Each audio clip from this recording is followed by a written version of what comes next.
One day, when the sun had come back over the forest, bringing with it the scent of May, and all the streams of the forest were tinkling happily to find themselves their own pretty shape again, and the little pools lay dreaming of the life they had seen and the big things they had done, and in the warmth and quiet of the forest the cuckoo was trying over his voice carefully and listening to see if he liked it, and wood pigeons were complaining gently to themselves in their lazy, comfortable way that it was the other fellow's fault, but it didn't matter very much. On such a day as this, Christopher Robin whistled in a special way he had, and Owl came flying out of the 100-acre wood to see what was wanted. "Owl," said Christopher Robin, "I am going to give a party." "You are you?" said Owl. "And it's to be a special sort of party, because it's because of what Pooh did when he did what he did to save Piglet from the flood." "Oh, that's what it's for, is it?" said Owl. "Yes, so will you tell Pooh as quickly as you can, and all the others, because it will be tomorrow." "Oh, it will it?" said Owl, still being as hopeful as possible. "So will you go and tell them, Owl?" Owl tried to think of something very wise to say, but couldn't, so he flew off to tell the others, and the first person he told was Pooh. "Pooh," he said, "Christopher Robin is giving a party." "Oh," said Pooh, and then, seeing that Owl expected him to say something else, he said, "Will there be those little cake things with pink sugar icing?" Owl felt that it was rather beneath him to talk about little cake things with pink sugar icing, so he told Pooh exactly what Christopher Robin had said, and flew off to Eeyore. "A party for me?" thought Pooh to himself. "How grand!" And he began to wonder if all the other animals would know that it was a special Pooh party, and if Christopher Robin had told them about the floating bear and the brain of Pooh and all the wonderful ships he had invented and sailed on. And he began to think how awful it would be if everybody had forgotten about it, and nobody quite knew what the party was for. And the more he thought like this, the more the party got muddled in his mind, like a dream when nothing goes right. And the dream began to sing itself over in his head until it became a sort of song. It was an anxious Pooh song. "Three cheers for Pooh." "For who?" "For Pooh. Why, what did he do? I thought you knew. He saved his friend from a wetting. Three cheers for Bear." "For where?" "For Bear. He couldn't swim, but he rescued him." "He rescued who?" "Oh, listen, do. I'm talking of Pooh." "Of who?" "Of Pooh." "I'm sorry, I keep forgetting." "Well, Pooh was a bear of enormous brain. Just say it again. Of enormous brain." "Of enormous what?" "Well, he ate a lot. And I don't know if he could swim or not, but he managed to float on a sort of boat." "On a sort of what?" "Well, a sort of pot. So now let's give him 3 hearty cheers. So now let's give him 3 hearty wishes, and hope he'll be with us for years and years, and grow in health and wisdom and riches. 3 cheers for Pooh." "For who?" "For Pooh." "3 cheers for Bear." "For where?" "For Bear." "3 cheers for the wonderful Winnie-the-Pooh." Just tell me, somebody, what did he do? While this was going on inside him, Owl was talking to Eeyore. "Eeyore," said Owl, "Christopher Robin is giving a party." "Very interesting," said Eeyore. "I suppose they will be sending me down the odd bits which got trodden on. Kind and thoughtful. Not at all, don't mention it." "There is an invitation for you." "What's that like?" "An invitation." "Yes, I heard you. Who dropped it?" "This isn't anything to eat. It's asking you to the party tomorrow." Eeyore shook his head slowly. You mean Piglet, the little fellow with the excited ears. That's Piglet. I'll tell him." "No, no," said Owl, getting quite fussy. "It's you." "Are you sure?" "Of course I'm sure. Christopher Robin said all of them. Tell all of them." "All of them except Eeyore?" "All of them," said Owl sulkily. "Ah," said Eeyore. "A mistake, no doubt. But still I shall come. Only don't blame me if it rains." But it didn't rain. Christopher Robin had made a long table out of some long pieces of wood, and they all sat round it. Christopher Robin sat at one end, and Pooh sat at the other, and between them on one side were Owl and Eeyore and Piglet, and between them on the other side were Rabbit and Roo and Kanga. And all Rabbit's friends and relations spread themselves about on the grass, and waited hopefully in case anybody spoke to them, or dropped anything, or asked them the time. It was the first party to which Roo had ever been, and he was very excited. As soon as ever they sat down, he began to talk. "Hello, Pooh!" he squeaked. "Hello, Roo," said Pooh. Roo jumped up and down in his seat for a little while, and then began again. "Hello, Piglet!" he squeaked. Piglet waved a paw at him, being too busy to say anything. "Hello, Eeyore!" said Roo.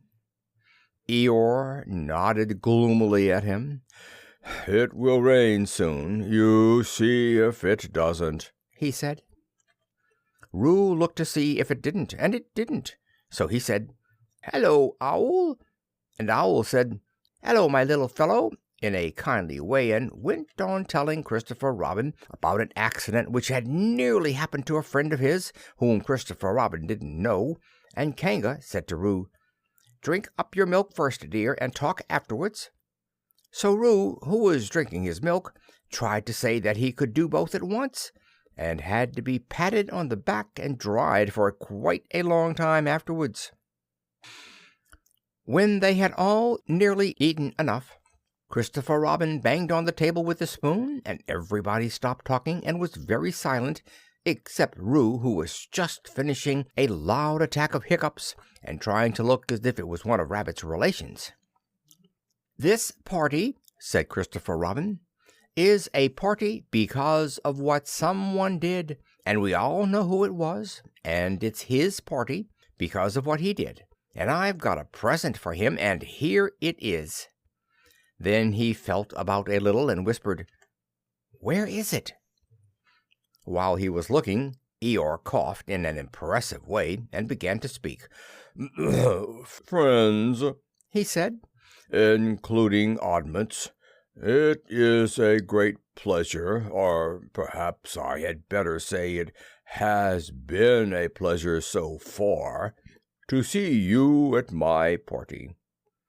What I did was nothing. Any of you, except Rabbit and Owl and Kanga, would have done the same. Oh, and Pooh.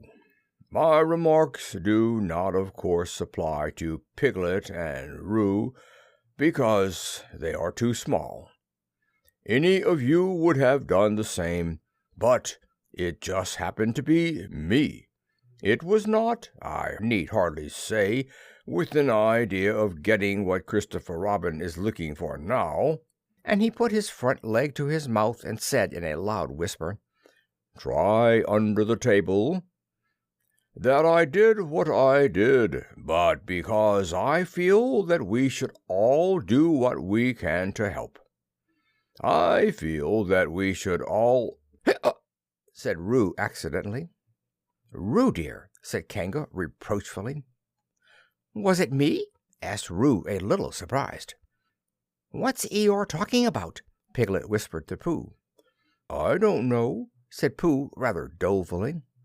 "I thought this was your party." "I thought it was once, but I suppose it isn't." "I'd sooner it was yours than Eeyore's," said Piglet. So would I, said Pooh. Hilla, said Roo again. As I was saying, said Eeyore loudly and sternly. As I was saying, when I was interrupted by various loud sounds, I feel that... Here it is, cried Christopher Robin excitedly. Pass it down to silly old Pooh. It's for Pooh. For Pooh? said Eeyore. Of course it is. The best bear in all the world. I might have known, said Eeyore. After all, one can't complain. I have my friends. Somebody spoke to me only yesterday, and it was last week, or the week before that, Rabbit bumped into me and said, "Bother, the social round, always something going on." Nobody was listening, for they were all saying, "Open it, Pooh! What is it, Pooh? I know what it is." "No, you don't," and other helpful remarks of this sort. And of course Pooh was opening it as quickly as ever he could, but without cutting the string, because you never know when a bit of string might be useful. At last it was undone. When Pooh saw what it was, he nearly fell down, he was so pleased. It was a special pencil case. There were pencils in it marked B for bear, and pencils marked HB for helping bear, and pencils marked BB for brave bear. There was a knife for sharpening the pencils, and India rubber for rubbing out anything which you had spelt wrong, and a ruler for ruling lines for the words to walk on, and inches marked on the ruler in case you wanted to know how many inches anything was, and blue pencils, and red pencils, and green pencils for saying special things in blue and red and green. All these lovely things were in little pockets of their own in a special case, which shut with a click when you clicked it, and they were all for Pooh. "Oh," said Pooh. "Oh, Pooh," said everybody else except Eeyore. "Thank you," growled Pooh.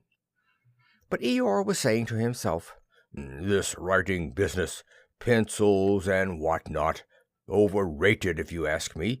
Silly stuff, nothing in it." Later on, when they had all said good-bye and thank you to Christopher Robin, Pooh and Piglet walked home thoughtfully together in the golden evening, and for a long time they were silent.